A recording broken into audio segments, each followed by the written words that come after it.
Boa noite, bom ver vocês aí. Hoje a Raquel tem até ajudante no som, né? Desde que a gente começou o ano, eu falei sobre a necessidade da gente estar...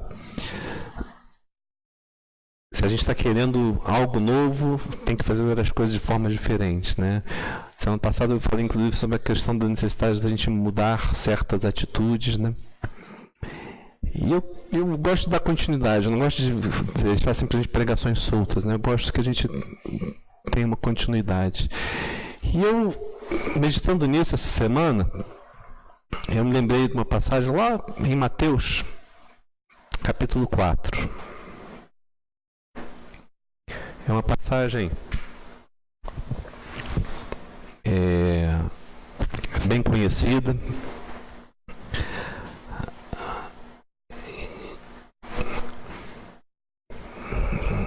Em que Jesus chama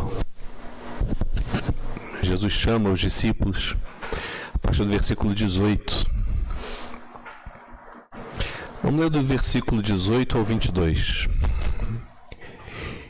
E Jesus, andando junto ao mar da Galileia, viu a dois irmãos, Simão, chamado Pedro, e André, os quais lançavam as redes ao mar, porque eram pescadores. E disse-lhes: Vinde após mim, e eu vos farei pescadores de homens. Então eles, deixando logo as redes, seguiram-no. E adiantando-se dali, viu outros dois irmãos, Tiago, filho de Zebedeu, e João, seu irmão, num barco com seu pai, Zebedeu, consertando as redes. E chamou-os. Eles, deixando imediatamente o barco e seu pai, seguiram-no. Pai, em nome de Jesus, eu te agradeço mais uma vez por essa noite na tua presença. E eu venho pedir, Senhor, que tu esteja dando esclarecimento, como a Raquel já orou também, a respeito da palavra, Senhor, e que caia em boa terra e que dê fruto. Em nome de Jesus. Amém. A gente vendo essa passagem, a gente conhece bem, né? Porque se falar, vou fazer vocês pescadores de homens. Mas para a gente entender, a gente precisa também entender qual é o contexto aqui nessa situação, né? Logo no finalzinho do capítulo 3 de Mateus, a gente vê Jesus sendo batizado por João Batista. Amém? Inclusive lá no versículo 3:13 ele fala: Então veio Jesus da Galileia ter com João junto do Jordão para ser batizado por ele. E justamente no versículo 16 a gente vê Jesus sendo batizado. E sendo Jesus batizado, saiu logo da água, e eis que se lhe abriram os céus, e viu o Espírito de Deus descendo como pomba e vindo sobre ele. E a gente sabe também, comparando lá com o Evangelho de João, que logo depois disso, no dia seguinte, mostra já alguns discípulos seguindo Jesus, e ele começa a discipulá-los, né? Ensinar a eles algumas coisas. Mas logo depois disso, aqui no capítulo 4, em Mateus, então a gente entende que entre o batismo e a tentação de Jesus, no capítulo 4, a gente não sabe quanto tempo passou, mas imagina que passou algum tempo. Não foi imediatamente após o batismo, porque já João fala que logo depois do batismo ele já foi treinando alguns. Então a gente não pode saber quanto tempo foi. Mas aqui no versículo 1:4 fala que ele foi conduzido pelo Espírito ao deserto para ser tentado pelo diabo. Né? Então, na realidade, ele foi ao deserto para ser tentado. Então, eu não quero entrar nesse mérito, mas aí a tentação dele vai até o versículo 11 e já entra no versículo 12, Jesus começando o ministério dele, né? Versículo 12 diz: Jesus, porém, ouvindo que João estava preso, voltou para a Galileia. Então, até esse momento, João ainda não tinha sido preso. Jesus já estava ministrando para alguns discípulos, né? Os próprios discípulos de João haviam depois se aproximado de Jesus, querendo saber mais sobre o ministério de Jesus. Mas aí, de repente, a gente vê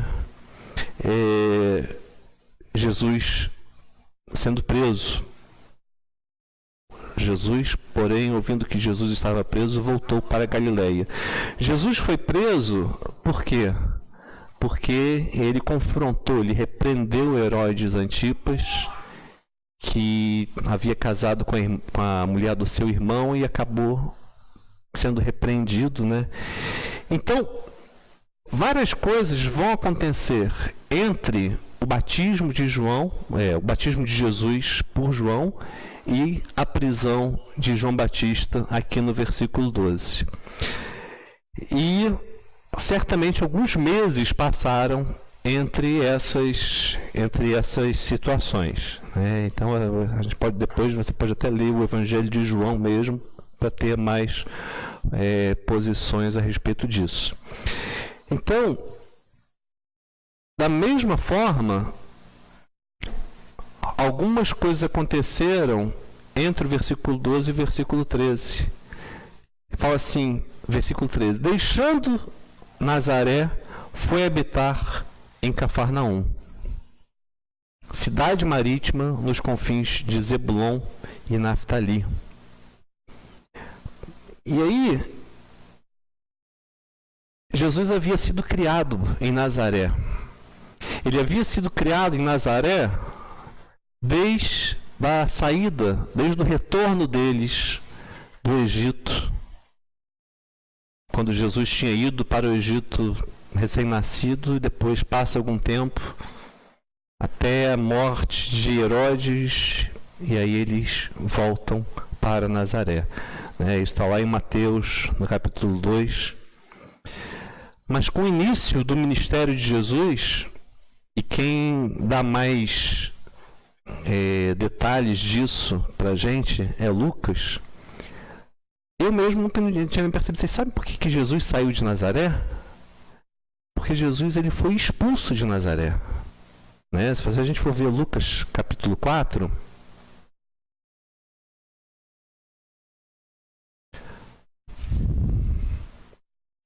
Lucas no capítulo 4 justamente faz conexão com o versículo 12 de Mateus 4. Mateus 4,12 fala: Jesus, porém, ouvindo que João estava preso, voltou para a Galileia.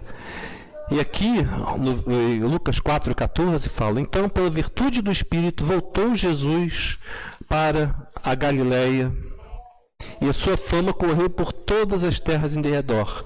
E aí é quando ele, no versículo 15, ensinava nas sinagogas e por todos era louvado.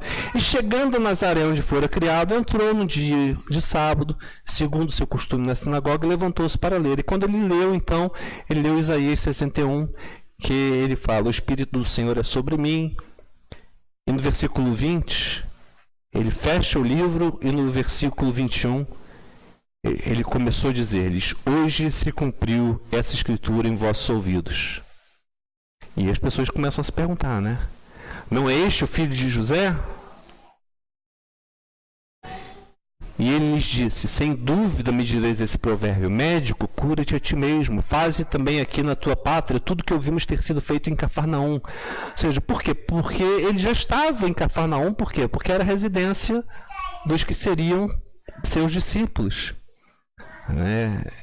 Ele já estava ministrando em Cafarnaum, já estava realizando milagres. Por isso que eu falei, vocês podem depois, para completar isso, ler João, para preencher essas lacunas. Então ele já estava ministrando. E no versículo 24 diz: e disse: em verdade vos digo que nenhum profeta é bem recebido na sua pátria. Em verdade vos digo que muitas viúvas existiam em Israel nos dias de Elias. Aí ele fala de Elias em relação à viúva de Sarepta. E aí ele fala também sobre Naamã, o sírio que foi curado. E no versículo 28 fala: e todos na sinagoga, ouvindo essas coisas, se encheram de ira. e levantando-se, o expulsaram da cidade e o levaram até o cume do monte em que a cidade deles estava edificada, para dali o precipitarem. Ele, porém, passando pelo meio deles, retirou-se e desceu a Cafarnaum, a cidade da Galiléia, e os ensinava aos sábados. E aí depois vocês podem ver que tem outras passagens que mostram que Jesus, na realidade, ele fixou a sua morada em Cafarnaum. Então, como eu já falei, Cafarnaum não era uma cidade nova para Jesus, né? Porque ele já estava realizando o ministério dele em Cafarnaum. E pouco realmente se fala sobre esses milagres. Mas, por exemplo, João 2, no versículo 12, logo depois lá do milagre que ele realiza lá em Caná da Galileia,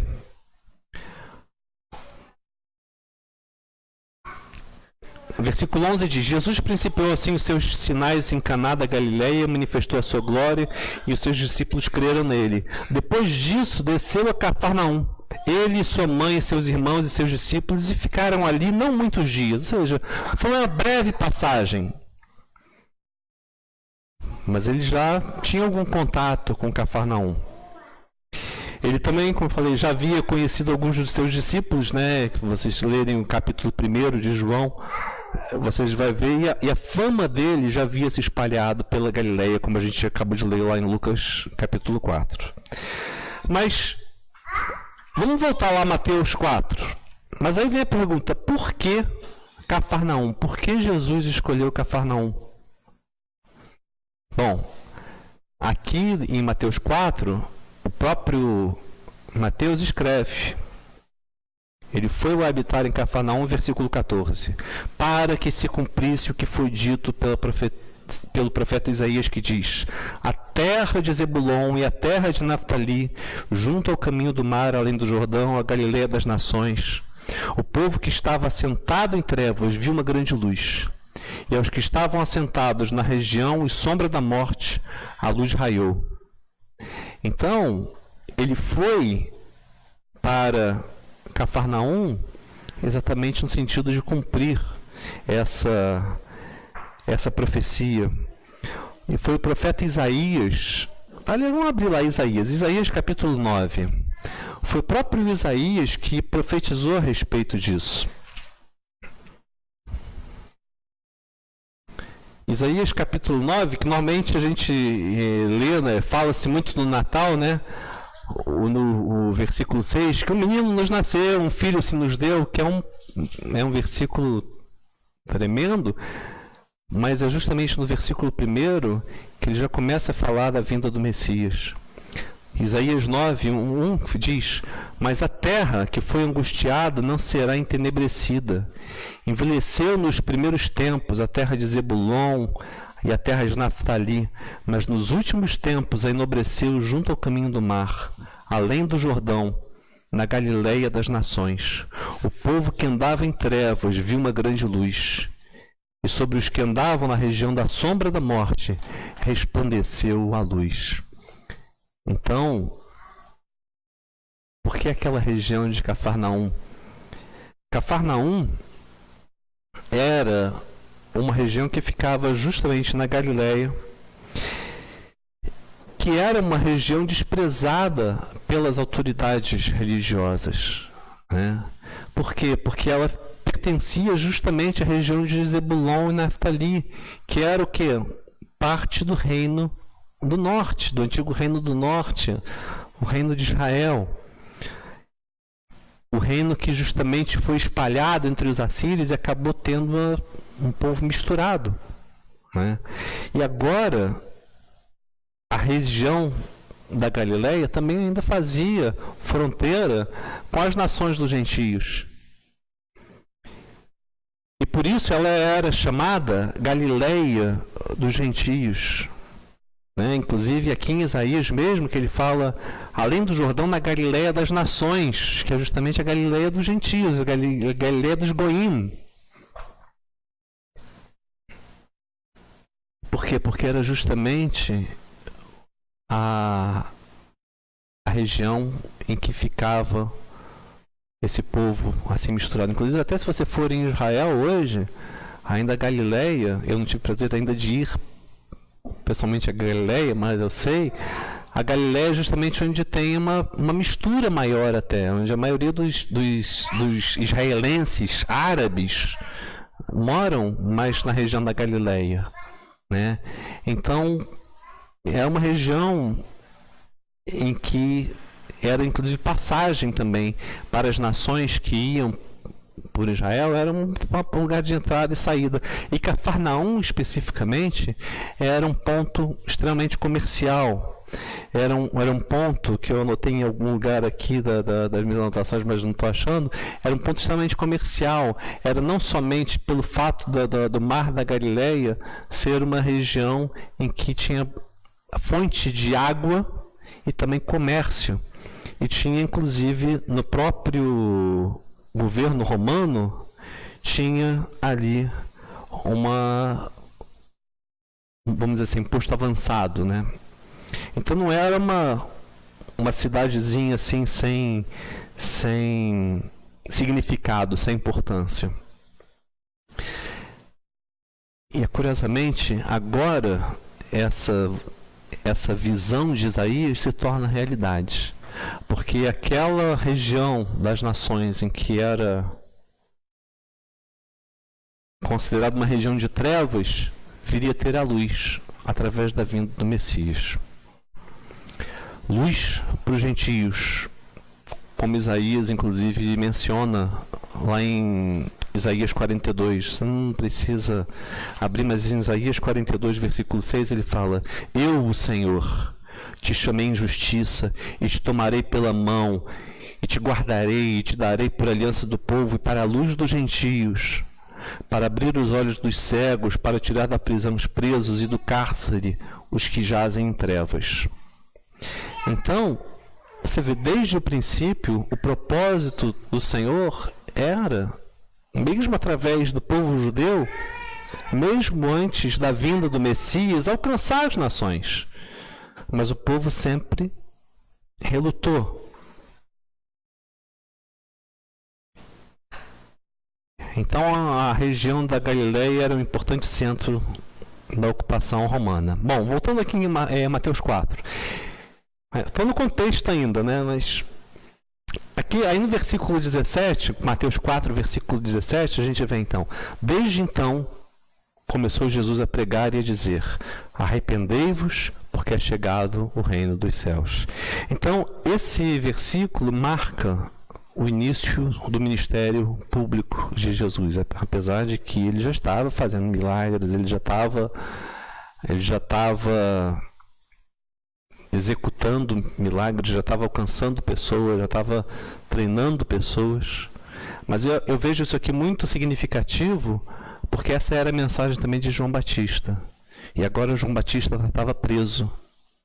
E João Batista era justamente o precursor do Messias. E aquela mensagem que João Batista anunciava, Jesus falou: bom, ele está preso, agora sou eu que vou estar anunciando. Então, esse foi, na realidade, o tom do ministério de Jesus.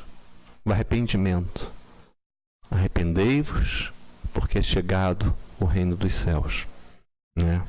Então, o arrependimento é uma coisa que Jesus repete. A necessidade do arrependimento é algo que Jesus repete ao longo da sua pregação. Tem duas passagens. Lucas 5, por exemplo.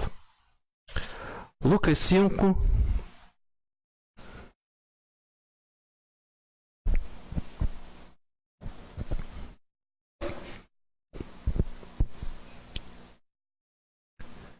Lucas 5, versículo 32, Jesus fala: Eu não vim chamar os justos, mas sim os pecadores ao arrependimento. O objetivo do Senhor era justamente esse, trazer arrependimento. E, inclusive, na última instrução que ele deu para os seus discípulos, ele também fala para eles pregarem sobre o arrependimento. Lucas, capítulo 24. Lucas, capítulo 24.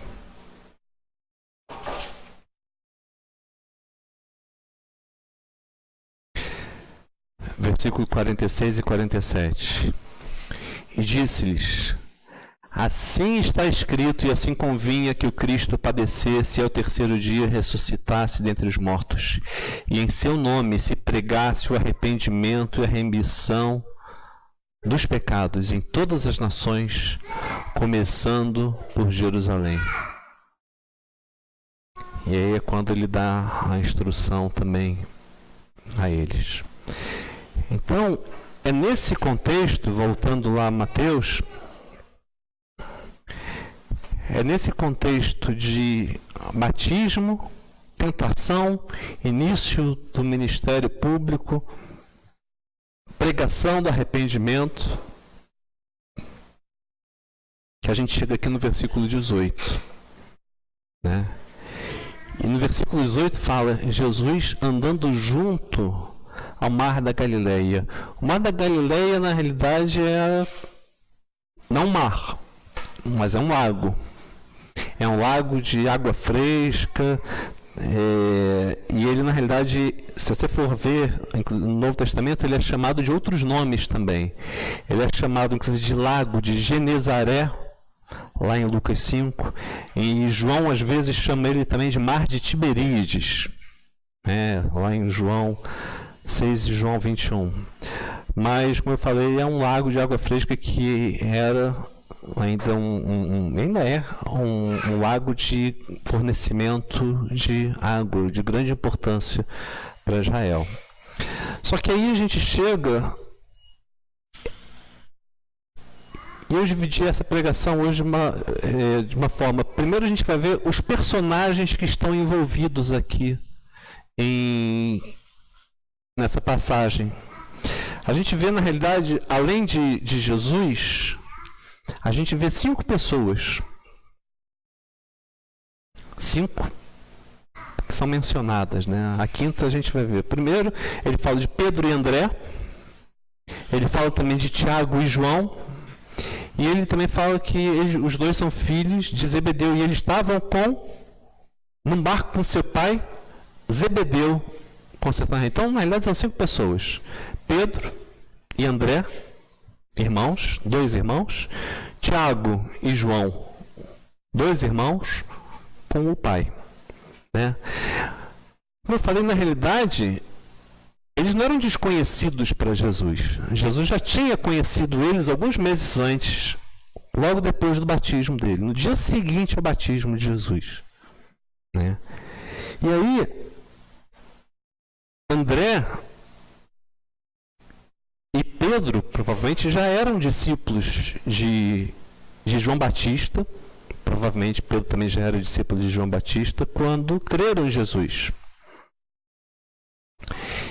E como a gente vê lá em João capítulo 1, eles deixaram de seguir João para estar começando a seguir Jesus. E certamente eles, nesse período, nesses meses, eles não eram, vamos dizer assim, discípulos tempo integral. Eles estavam aprendendo, estavam se aproximando de Jesus, e eles continuaram com a vida secular deles, pescando. Eles eram pescadores. A gente viu lá em Lucas que Jesus chegou a realizar algumas curas, alguns milagres em Cafarnaum. Bom, a gente já citou aqui em Mateus. A partir de agora eu quero, para a gente ter uma visão melhor sobre essa passagem. Essa passagem também é apresentada em 2 outros lugares. Uma em Marcos, tem menos detalhes ainda do que Mateus, é mais curtinha, mas o mais completo está lá em Lucas. Lucas no capítulo 5. E eu quero ler essa passagem para a gente poder encher alguns buracos que aqui Lucas, com detalhamento médico dele, ele dá uma explicação mais detalhada. E aconteceu que, apertando a multidão para ouvir a palavra de Deus, estava ele junto ao lago de Genezaré. Qual é o lago de Genezaré? O Mar da Galileia. Exatamente a mesma situação lá de Mateus capítulo 4. Então, na realidade, ele estava apertado numa multidão. E viu estar 2 barcos junto à praia do lago. E os pescadores, havendo descido deles, estavam lavando as redes. E entrando num dos barcos, que era o de Simão, pediu-lhe que o afastasse um pouco da terra. E assentando-se, ensinava do barco a multidão.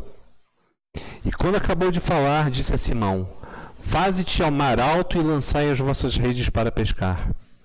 E respondendo Simão, disse-lhe: Mestre, havendo trabalhado toda a noite, nada apanhamos. Mas sobre a tua palavra lançarei a rede. E fazendo assim, colheram uma grande quantidade de peixes e rompia-se-lhes a rede. E fizeram sinal aos companheiros que estavam no outro barco para que os fossem ajudar. E foram e encheram ambos os barcos de maneira tal que quase iam a pique. E vendo isto, Simão Pedro prostrou-se aos pés de Jesus, dizendo: Senhor, ausenta-te de mim, que sou um homem pecador.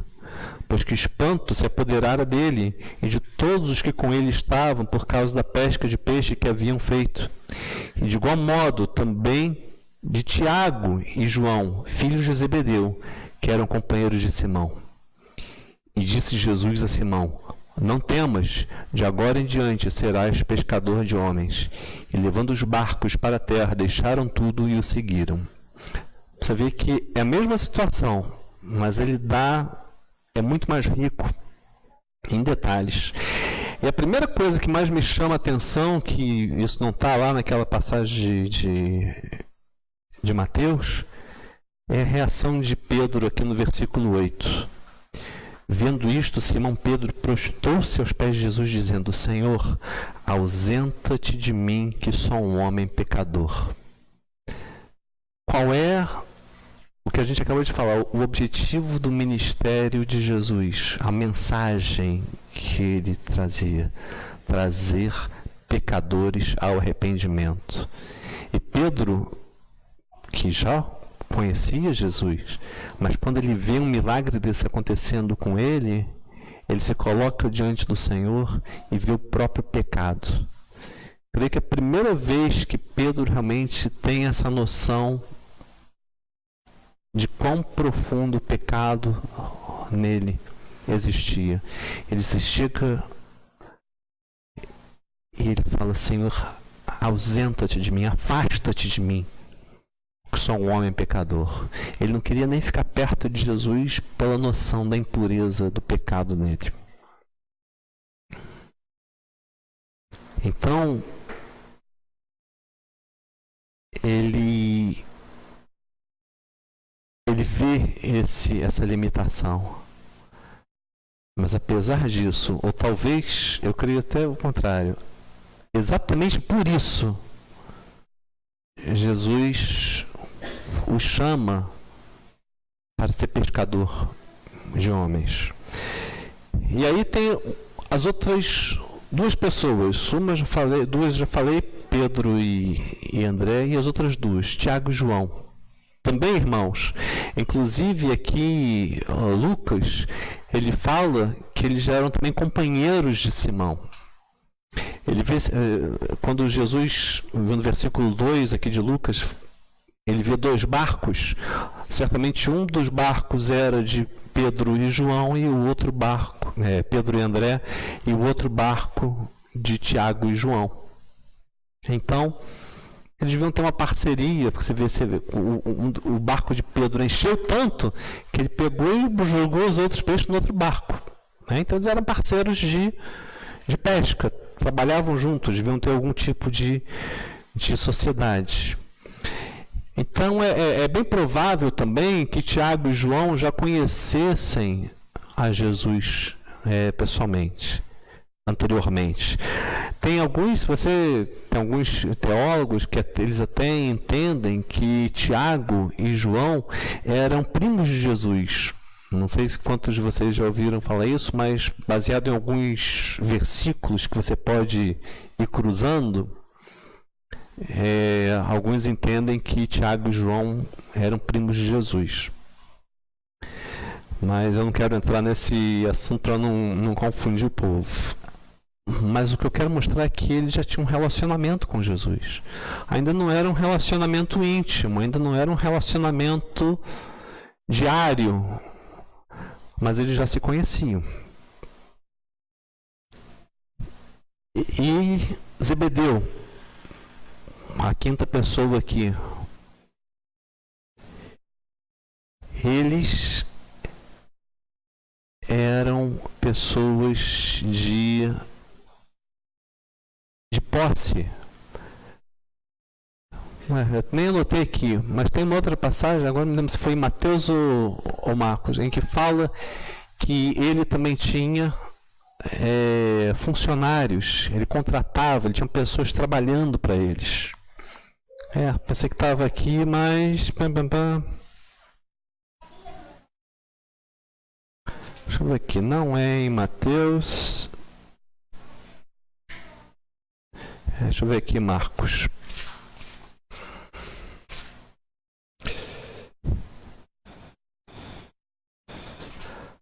Marcos.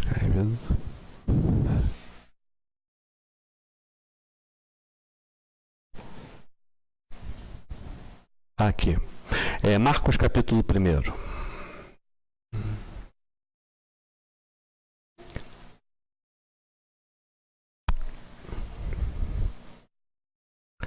Marcos capítulo 1, versículo 19, fala assim: passando dali, um pouco mais adiante, viu Tiago, filho de Zebedeu, e João, seu irmão, que estavam no barco consertando as redes. E logo o chamou. E eles, deixando seu pai Zebedeu no barco com os jornaleiros, foram após ele. Ou seja, com os funcionários, com as pessoas que trabalhavam, aqueles que trabalhavam dia a dia, vamos dizer, com os diaristas, aqueles que trabalhavam por dia. Então, ele era tipo um empresário, Zebedeu. Então, até a saída dos filhos não era algo assim que fosse atrapalhar o negócio dele. Por quê? Porque ele tinha condições, ele tinha funcionários, ele tinha gente que trabalhava para ele, né? Mas aí, então a gente já viu essas 5 pessoas, mas... E aí eu creio que a parte mais importante da pregação, que a gente vê 3 verbos, que se você for comparar, inclusive, as passagens, um vai falar que era um, outro vai falar que era outro, e acaba fazendo coisas, mas tem 3 verbos que se repetem. Um que eles lançavam as redes, outro que eles também lavavam as redes, e outro que eles consertavam as redes. Falo que tem um vai falar que era Tiago e João que estava consertando as redes, outro vai falar que era Pedro e André, mas na realidade isso para mim não é importante, porque cada um vai contar uma história de uma forma, e como eles trabalhavam em parceria, quem estava fazendo o que era o menos importante, mas qual é o significado para mim de cada uma dessas coisas. Por exemplo, aqui em Lucas, no versículo 4, Jesus fala, Lucas 5, né? No versículo 4, Jesus fala: faze-te amar alto, lançai as vossas redes. E ele fala assim: mestre, havemos trabalhado toda a noite, nada apanhamos, mas sobre a tua palavra lançarei a rede.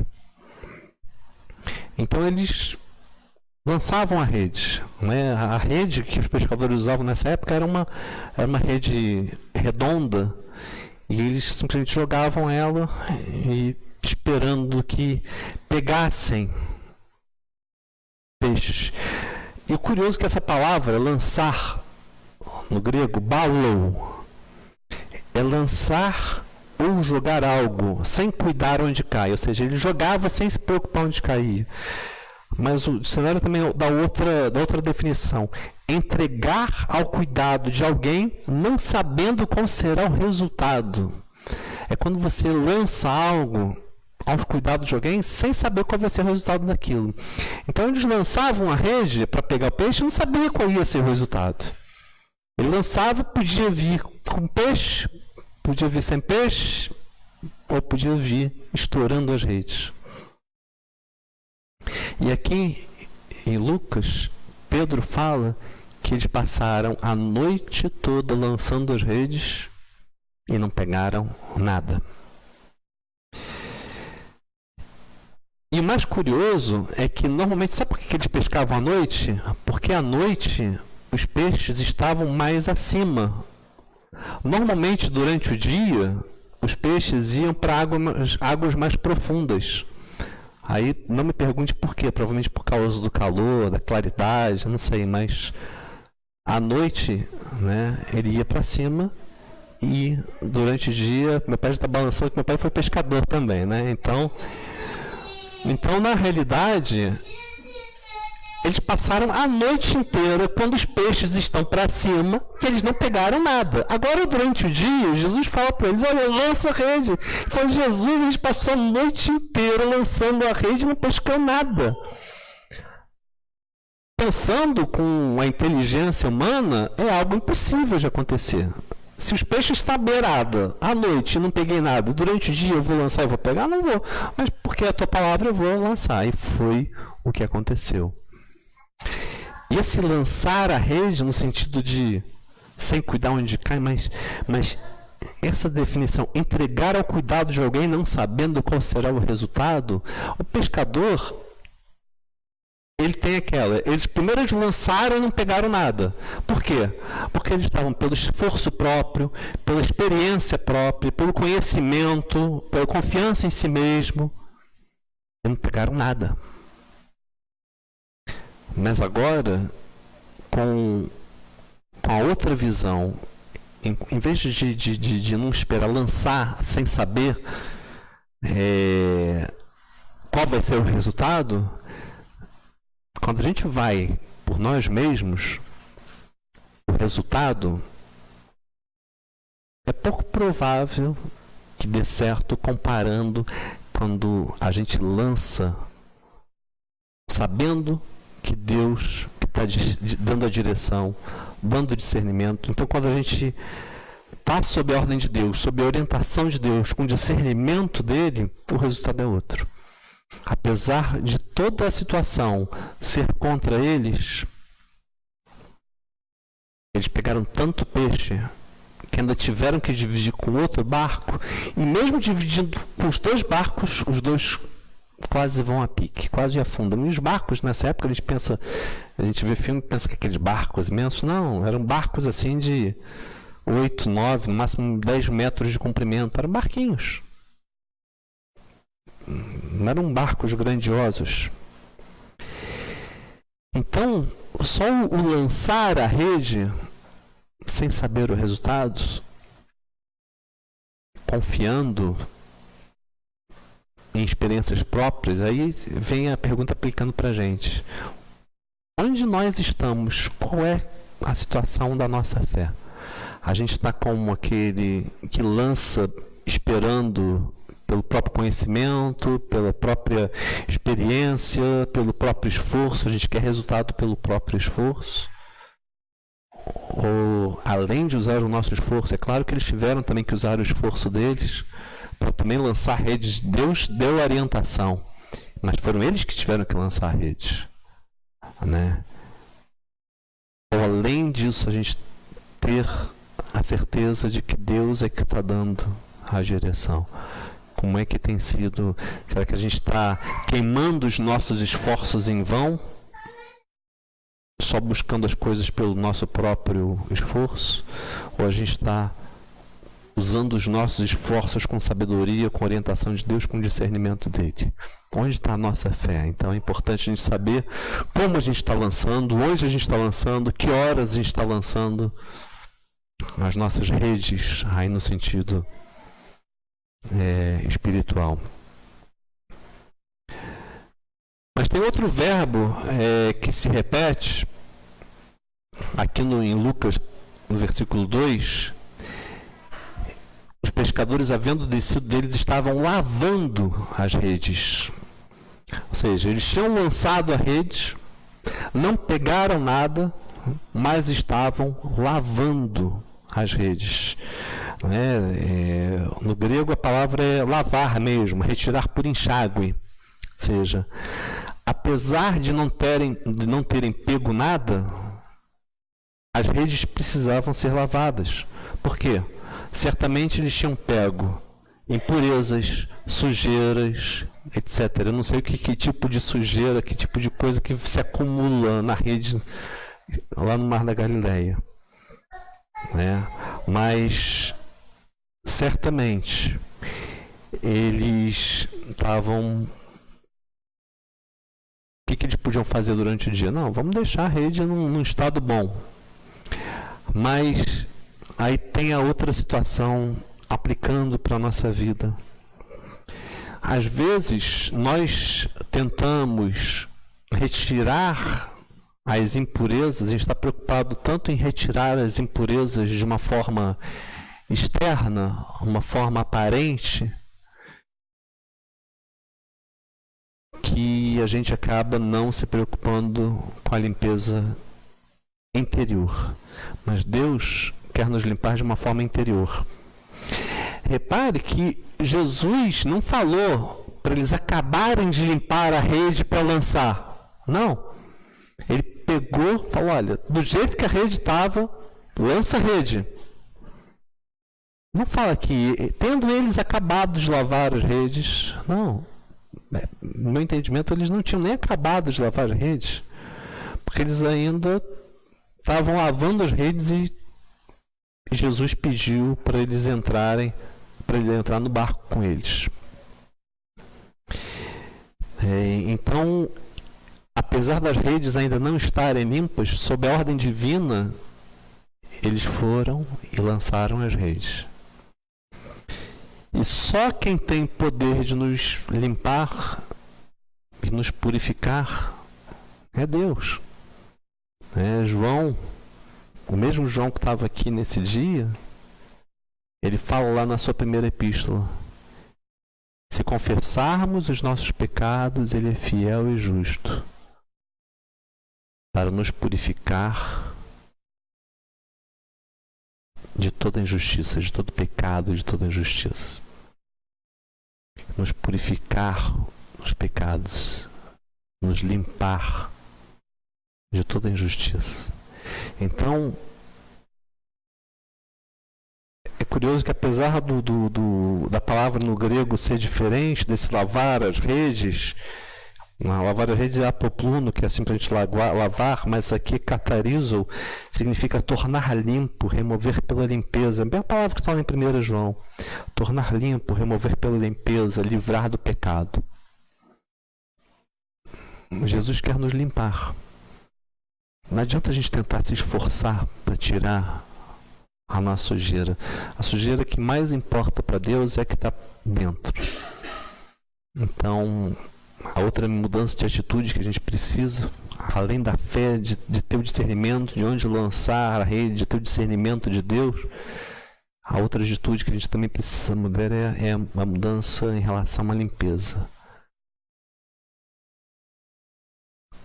É algo que nós já somos lavados, remidos pelo sangue de Jesus, mas a gente continua pecando. A gente precisa também ter o hábito, ter a prática espiritual mesmo, de estar confessando os pecados. Às vezes a gente acaba, na nossa vida, no nosso dia a dia, ficando tão acomodado, né? Mas Romanos 12 fala para a gente não se conformar com o mundo. A gente não pode se conformar, a gente não pode se acomodar. A gente precisa dia a dia, dia após dia, estar cuidando da nossa limpeza. E como a gente cuida da nossa limpeza? Confessando a cada dia os nossos pecados perante Deus. Confessando os nossos pecados e Ele vai estar nos purificando. E o outro verbo fala também que eles estavam consertando as redes. A gente viu lá em Marcos, né? Que, inclusive, Mateus também, no versículo 21, ele fala que eles estavam consertando as redes. Né? Mateus fala que era justamente Tiago e João, com o pai Zebedeu, que eles estavam consertando as redes. Aí a palavra no grego katartizo significa reparar, ajustar, adequar, aperfeiçoar. E o dicionário fala emendar o que estava quebrado, rachado, colocar em ordem, tornar no que deve ser. Acho que a melhor definição é tornar no que deve ser. Então eles estavam consertando as redes, provavelmente, trouxeram muita sujeira, impurezas. Certamente a rede arrebentou em alguns lugares, né? Então, de repente, até algum animal também vai e corta a rede, não sabe, mas elas vão arrebentando. E o objetivo deles era tornar a rede o que ela devia ser, consertar todo lugar, todo ponto fraco. E o dicionário fala o seguinte, que usado em sentido figurado, com respeito a uma pessoa em situação de erro, ela também significa restaurar, endireitar, né? Ser adequado como deveria ser, sem nenhuma deficiência. E a respeito de pessoas, ele fala, por exemplo, em 2 Coríntios 13, 11, 2 Coríntios 13, 11, ele diz o seguinte: quanto ao mais, irmãos, regozijai-vos, sede perfeitos, sede consolados, sede de um mesmo parecer, vem paz, e o Deus de amor e de paz será convosco. Sede perfeitos, é o que na minha versão fala. Tem outras versões que falam aperfeiçoai-vos. É a mesma palavra lá em que eles estavam consertando as redes. Então, assim como as redes precisavam ser consertadas, aperfeiçoadas, nós, a cada dia, também precisamos estar nos aperfeiçoando até nos tornarmos perfeitos. Né? Então é exatamente a mesma palavra aqui. Tem diversas outras passagens na Bíblia falando sobre a nossa pessoa, mas no nosso dia a dia a gente também deve buscar consertar os nossos defeitos para ser aperfeiçoado, para a gente se tornar o que a gente deve ser. Né? Só que eu quero encerrar a mensagem. Então a gente vê que lá em Lucas, Jesus com essa sabedoria, com essa ousadia, ele vai se aproxima de Pedro e André, de Tiago e João, e o chama. Olha, vocês não vão ser simplesmente pescadores de peixes, vocês vão se tornar pescadores de homens. E aí o curioso, se a gente for abrir lá em João 21, vamos abrir João 21.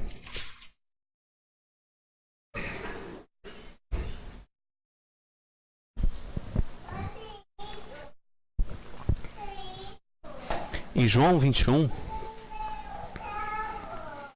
isso já depois da ressurreição de Jesus,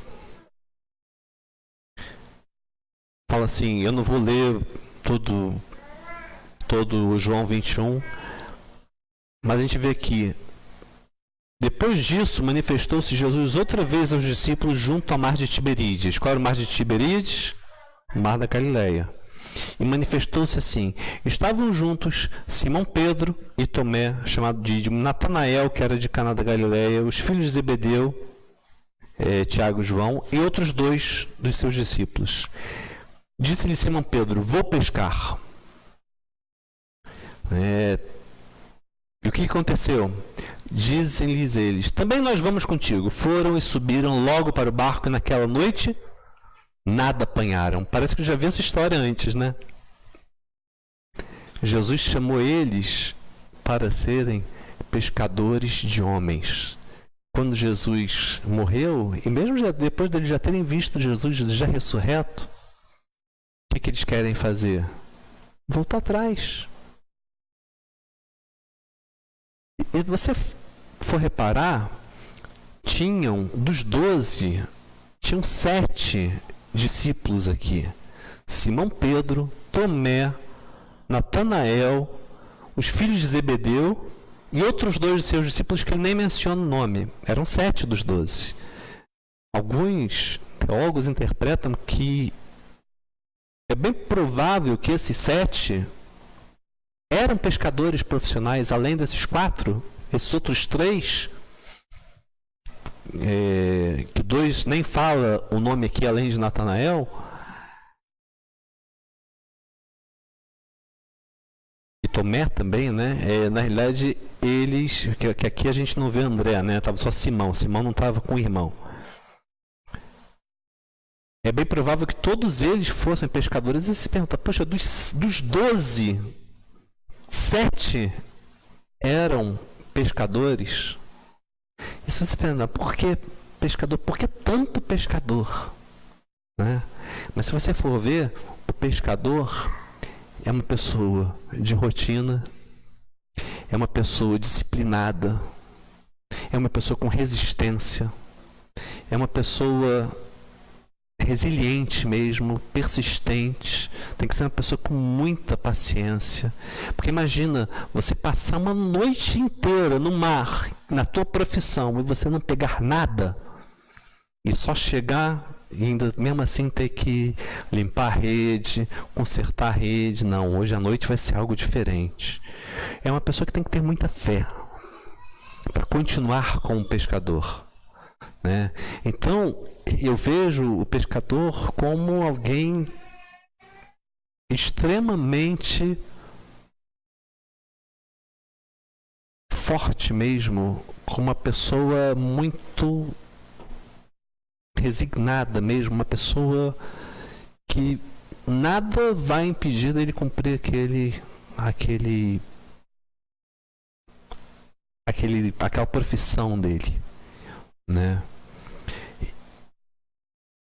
Só que Jesus tinha chamado eles para ser pescadores de homens.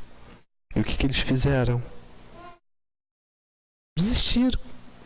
Provavelmente passaram por um momento de dificuldade, um momento de desânimo, desmotivação. Ah, não, por quê? Porque eles olhavam para Jesus, agora eles não estavam mais vendo Jesus. E aí eles chegam, ah, não. E justamente Pedro, né, que toma a iniciativa, o cabeça, né, daquele grupo, fala, vou pescar. Então, todos nós vamos contigo também. E não pescaram nada. E aí o que aconteceu? Sendo já manhã, versículo 4, lá de João 21, sendo já manhã, Jesus se apresentou na praia, mas os discípulos não conheceram que era o Jesus. Disse-lhes, pois, Jesus, filhos, tendes alguma coisa de comer? Responderam-lhe, não. E ele lhes disse, lançai a rede para o lado direito do barco e achareis. Lançaram-na, pois, e já não a podiam tirar pela multidão dos peixes. E aí, então aquele discípulo a quem Jesus amava disse a Pedro, é o Senhor. E quando Simão Pedro ouviu que era o Senhor, cingiu-se com a túnica, porque estava nu, e lançou-se ao mar. Então você vê as similaridades das duas situações. Não pegaram nada durante a noite, mas durante o dia já tinha amanhecido. Jesus falou, lança, eles lançaram e pegaram um monte de peixe. E Pedro estava nu. E quando ele soube que era o Senhor, ficou envergonhado. E se vestiu. Mas dessa vez ele não quis se afastar de Jesus. Afasta-te de mim porque eu sou pecador. Não, ele reconheceu ainda a pecaminosidade dele e se vestiu. Mas ele na mesma hora mergulhou, não quis nem esperar o barco chegar, foi nadando para chegar antes dos outros e se aproximar de Jesus. E aí a gente cantou hoje o louvor do Logos, né? Mão no arado. E está lá justamente em Lucas capítulo 9, versículo 62, e Jesus lhe disse, ninguém que lança mão do arado e olha para trás é apto para o reino de Deus. Ninguém que lança a mão do arado e olha para trás é apto para o reino de Deus. Lucas, capítulo 9, versículo 62. 62. Ninguém que lança a mão do arado e olha para trás é apto para o reino de Deus. A gente sabe da história da mulher de Ló, né? Que foi, olhou para trás e virou uma estátua de sal, uma pedra de sal.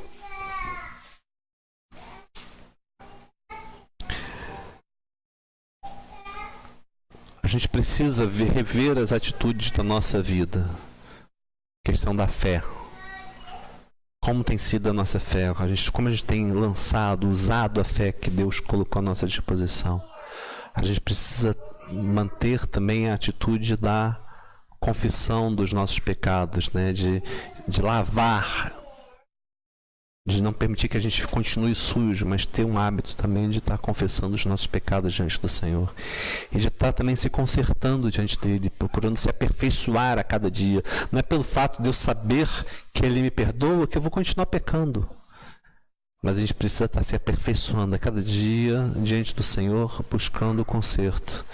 E a gente procurar ser como esses pescadores mesmo, característica do pescador. Pessoas de fé, pessoas que não olham, apesar de eles terem olhado por um momento para trás, mas foi um momento, creio eu, realmente de fraqueza. Mas que o Senhor se apresentou a eles e falou: não esqueça o que eu fiz com vocês. A mesma coisa que tinha acontecido no momento do chamado deles. E Jesus repete: não pegaram nada e enchem a rede.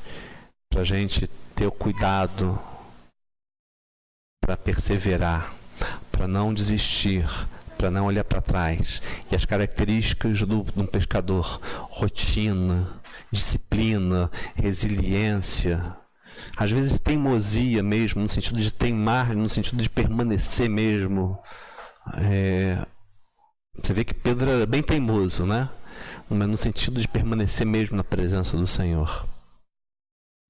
Então, a gente precisa ver as nossas atitudes nessas áreas. E quando eu falo nós precisamos, é incluindo a mim mesmo.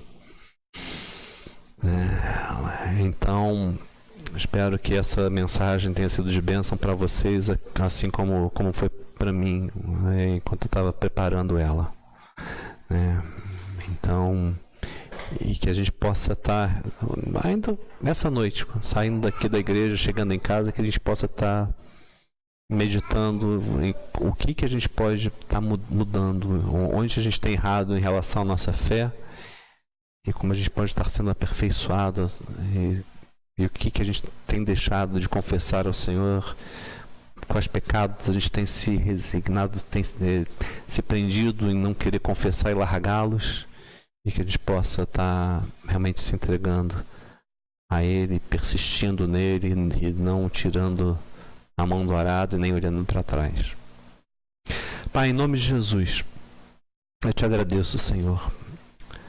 Te agradeço por essa palavra que tu falaste ao meu coração.